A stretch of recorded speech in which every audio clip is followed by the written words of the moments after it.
cool, I got my roof on. I put 4 of these on. There.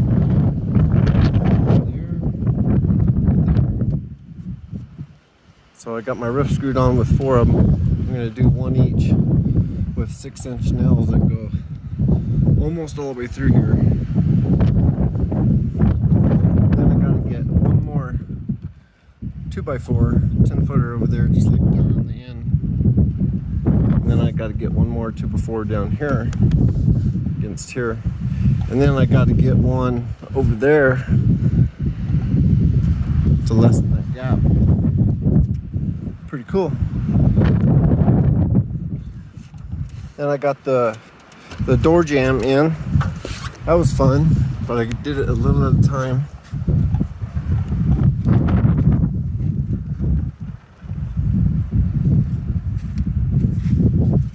Two 6-inch screws.